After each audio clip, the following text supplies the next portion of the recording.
nami nimezitumainia fadhili zako.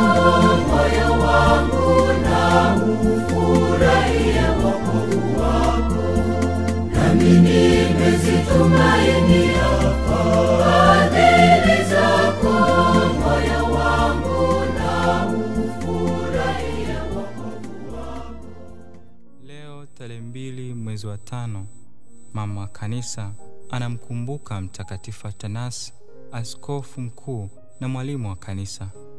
Mtakatifu Athanasi wa Alexandria alizaliwa mwaka 296 huko Misri.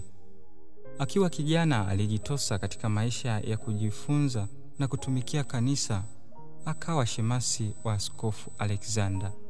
Alijulikana mapema kwa akili yake kali na utambuzi wa kweli kuhusu imani ya Kikristo. Alisimama imara dhidi ya mafundisho potovu ya Arianism yaliyodai kuwa Yesu si Mungu kamili bali ni kiumbe tu.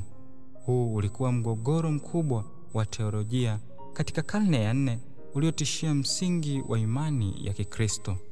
Athanasi alishiriki mtaguso wa Nisea mwaka 325 ambapo alisaidia kuandika kanuni ya imani ya Nisea, ikithibitisha kuwa Yesu Kristo ni Mungu kweli kutoka kwa Mungu kweli. Alipokuwa askofu mkuu wa Alexandria, aliendelea kupigania imani hiyo licha ya mateso makubwa. Alifukuzwa mara 5 na kutumwa uhamishoni na watawala waliomuunga mkono Arias. Hata hivyo, hakuyumba. Aliandika maandiko yenye nguvu ya kiteolojia kama vile On the Incarnation, ikieleza kwa kina kwa nini Mungu alifanyika mwanadamu kwa ajili ya wokovu wetu. Aliheshimu sana maisha ya kitawa na aliandika pia maisha ya Mtakatifu Antoni wa Jangwani, baba wa watawa wa Jangwani.